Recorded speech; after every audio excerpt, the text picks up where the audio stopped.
Shalom Bapak Ibu yang dikasihi oleh Tuhan. Kembali kita akan bersama-sama membaca dan merenungkan firman Tuhan.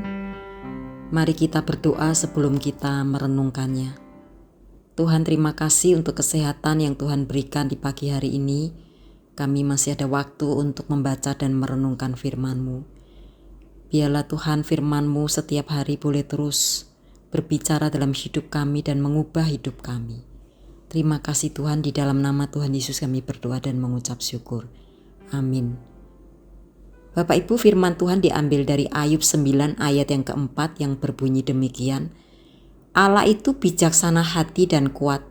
Siapakah dapat menantang Dia dengan tegar hati dan selamat? Sampai di sana pembacaan firman Tuhan. Bapak Ibu, kita mungkin enggan mengakuinya, tetapi seringkali dalam hidup ini kita tergoda untuk berpikir bahwa kita lebih pintar dari Tuhan.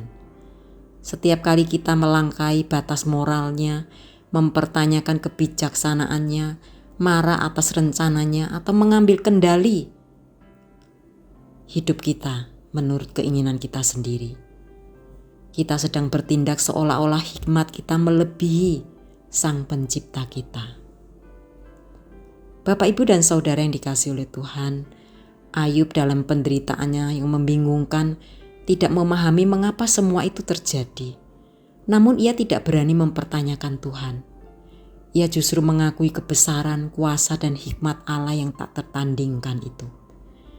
Allah mengetahui segala sesuatu, Dia tidak pernah salah. Apa yang tampak membingungkan bagi kita sesungguhnya sedang digerakkan oleh tangannya yang sempurna.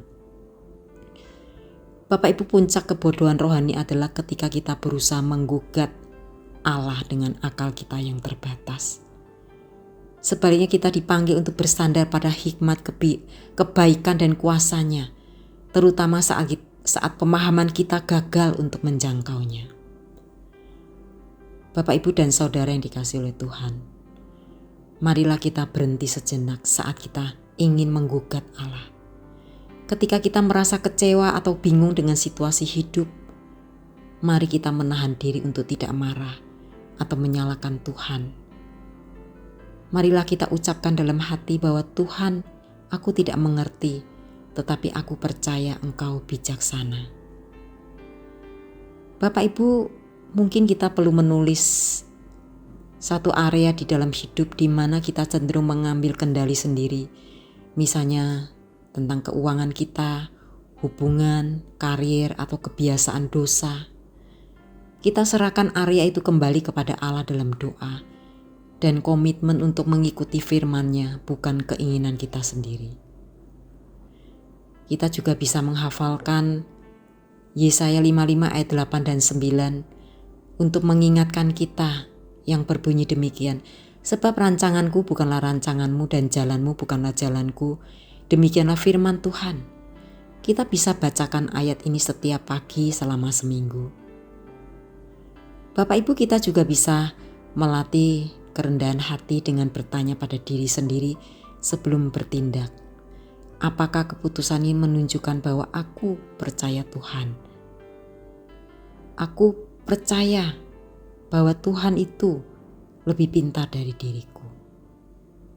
Mari Bapak Ibu, kita memohon Tuhan menolong diri kita agar kita sungguh-sungguh hidup di dalam kehendak-Nya. Amin. Mari kita berdoa. Bapa, terima kasih untuk firman-Mu. Kami sadar ya Tuhan, seringkali di dalam hidup kami merasa kuat, kami merasa pintar, kami merasa dapat memutuskan segala sesuatu dengan kekuatan dan kemampuan diri kami. Kami seringkali tidak mengandalkan Engkau, mengabaikan Engkau, dan menganggap Engkau tidak ada dalam hidup kami. Kami menuruti apa yang menjadi kehendak kami sendiri. Sehingga pada akhirnya kami jatuh, kami tidak dapat berbuat apa-apa. Tuhan, ampuni kami dan tolong kami, agar kami disadarkan untuk hidup sesuai dengan apa yang Tuhan kehendaki. Bahwa Engkau Tuhan yang besar yang memegang kendali hidup kami. Kami tidak dapat melangkah dengan kekuatan kami sendiri. Terima kasih untuk firman-Mu pada pagi hari ini Tuhan. Di dalam nama Tuhan Yesus kami berdoa dan mengucap syukur.